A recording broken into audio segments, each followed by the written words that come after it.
दिव्यांका नमस्कार। दिव्यांका क्या पढ़ती हो? जी सर, मैं कॉमर्स की छात्रा हूँ। और पुष्कर की ही रहने वाली हो? जी सर। तो पुष्कर की कोई पवित्र चीज का मुझे वर्णन करोगी? क्या है पुष्कर की विशेषता?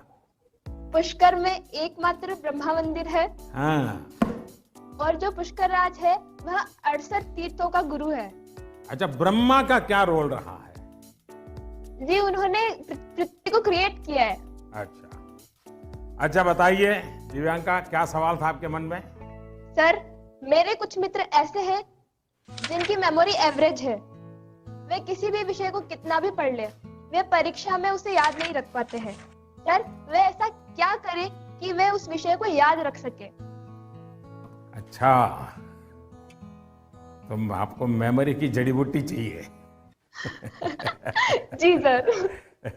देखिए दिव्यांका, आप सबसे पहले अपनी डिक्शनरी से इस शब्द को डिलीट कर दीजिए। आप सोचिए ही नहीं कि आपके पास याद करने की शक्ति नहीं है। अगर आप खुद से जुड़ी कुछ घटनाओं को देखें तो आपको पता चलेगा कि वास्तव में आपको बहुत सारी चीजें याद रहती हैं। जैसे आपकी मदर टंग, क्या मदर टंग आपने किसी को बहुत ग्रामर के साथ पढ़ाया था क्या, सिखाया था क्या? नहीं सर। आपको याद होगा? नहीं नहीं नहीं। क्या स्कूल में आपने सीखी या किताब में कहीं भी नहीं? हाँ, ये सब सुन करके सीखी। तो यही वो चीजें हैं, जरा सोचिए कि आपको जो पसंद है, क्या इन चीजों को याद रखने के लिए आपने कभी कोशिश की थी?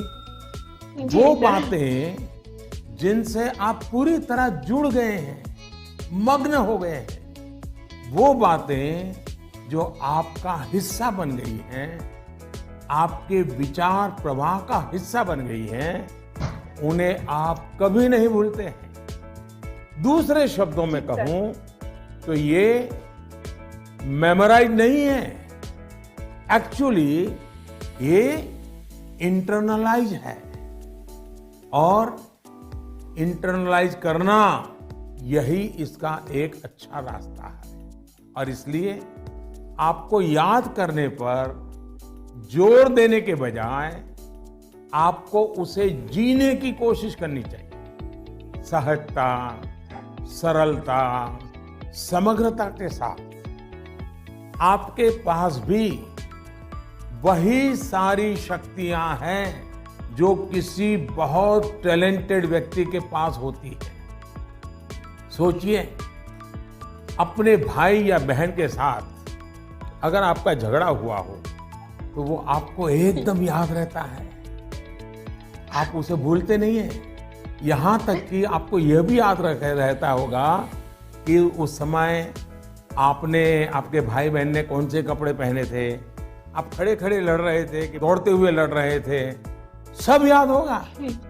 एक एक वाक्य याद होगा। जी सर। यानी इसका एक मतलब यह है कि आप उसमें फुली इन्वॉल्व थे, आप उस क्षण को पूरी तरह जी रहे थे। साफ है कि चीजें याद रहे, प्रॉपरली रिकॉल कर सके, उसके लिए आप जिस क्षण में हैं उस क्षण में ही रहना और उसमें पूरी तरह से इन्वॉल्व रहना बहुत जरूरी है।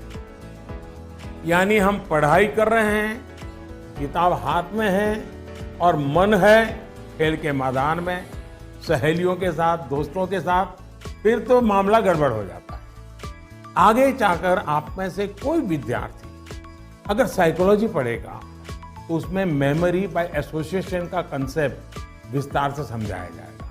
आप याद कीजिए कि स्कूलों में सुबह असेंबली में राष्ट्रगान होता है। अब जन गण मन हर कोई गाता है, लेकिन क्या कभी आपने जनगण मन गाते समय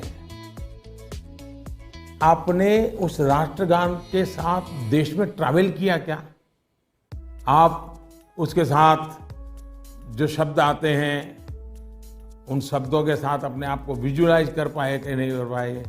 पंजाब को, गुजरात को, महाराष्ट्र को, बंगाल को मन ही मन राष्ट्रगान गाते समय ट्रैवल किया क्या?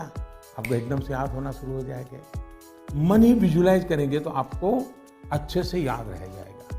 इसका तो एक फायदा और होगा, आप इस देश के साथ भी एकाकार होते चले जाएंगे। यानी इन्वॉल्व, इंटरनलाइज, एसोसिएट और विजुलाइज। मेमोरी को शार्प करने के लिए इस फॉर्मूले पर आप चल सकते हैं। मैं आपको एक और उदाहरण देता हूं। आपके पास नोटबुक्स होती हैं, अलग अलग विषयों की किताबें होती हैं। आप जब भी घर से निकले, ये तय करके निकले कि बैग में इतने नंबर पर इस विषय की नोटबुक होगी और इतने नंबर पर इस विषय की किताब होगी। चौथे नंबर पे हो सकती है, तीसरी पर हो सकती। और आपने अगर 3 नंबर पर हिस्ट्री की किताब रखी है, 5 नंबर पर भूगोल की किताब रखी है, तो जब भी आप हिस्ट्री की किताब निकालने जाएं तो बिल्कुल आंख बंद करके 3 नंबर की किताब निकालते हैं आप। देखिएगा आपका कॉन्फिडेंस लेवल कितना बढ़ जाएगा। चलिए, मुझे अच्छा लगा